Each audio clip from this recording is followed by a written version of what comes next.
Jo'x aka, bu mashinani qayerdan oldingiz? Bu kim uchun? Sen uchun-da, xotin, senga sovg'a qilishga olib keldim. Voy, rostdanmi, juda ham zo'r-ku bu mashina. Lekin pulimiz yo'q edi-ku, buni qayerdan oldingiz? Buni tarixi uzun. Xullas, mana bunaqa bo'ldi. Ertalab baliq ovlagani ketayotgandim. Keyin esa obunachilarim bilan salomlashdim. Barcha assalomu alaykum. Sizlar bilan yana Jo'x akalar. Qarochi bugun men baliq ovlagani ketayapman. Stop. Bu qanaqa mashina bo'ldi? Kim buni suv ichiga tashab ketdi? Qaysi ahmoq bu ishni qildi? Axir mashinani ham suv ichiga tashab ketadimi? Kamiga bu eng qimmatbaho mashinalardan biri ekan.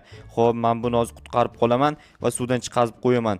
Tak, asta haydayman. Tez haydasam nimadir bo'lib ketishi mumkin degandim. Rostdan nimadir bo'lib ketishga yaqin qoldi. Lekin takoy mashina ekan, menga yarashadigan mashina ekan akalar.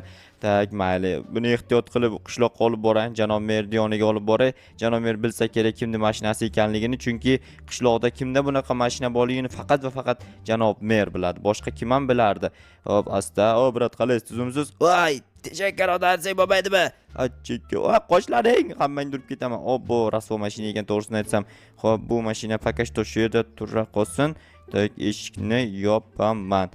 Bo'ldi, всё. Menimcha chotki, lekin yo'llar buzib kelganimni hisobga olmaganda, endi bu joylarni tuzatib chiqish kerak. Bu rasvo qilib yubordimi hamma yoqni. Roli bu tomonda ekan, men bu tomonda o'tirib olmoqchi bo'lyapman akalar. Dahshat takoy haydovchi, mana ko'ryapsizlarmi? Tak, mana bu yerlar to'g'rilab chiqish kerak endi. Agar janob merga egalari aytadigan bo'lsa, dabdalamni chiqazib yuboradi janob mer. Bu yerga bitta blok kamku.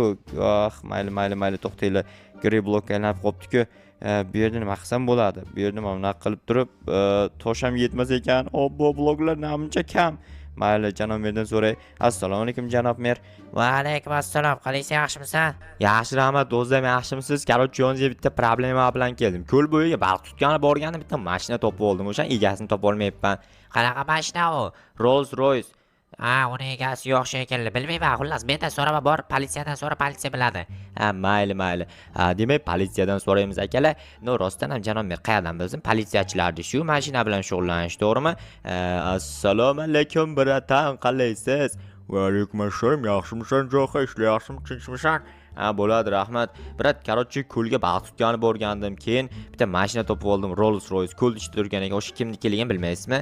Yo'q, hali bilmayman. Chunki hali zarba tushgan yo'q hech kimdan. Mashinamga qoldi degan. Aniqlasak aytaman. Mayli. Tak, ungacha demak mashina meniki. Endi uni xotinga ko'rsatish kerak. Chunki xotinga hozir ko'rsatsam, vashshi xursand bo'lsa kerak. Atak mana ellar dabdalasini chiqazib yuborganim ham yomon bo'ldi, lekin xo'p, xotinni hozir aytib chiqayin. Shunaqa bo'ldimi? Shunaqa bo'ldi. Hozir bu mashina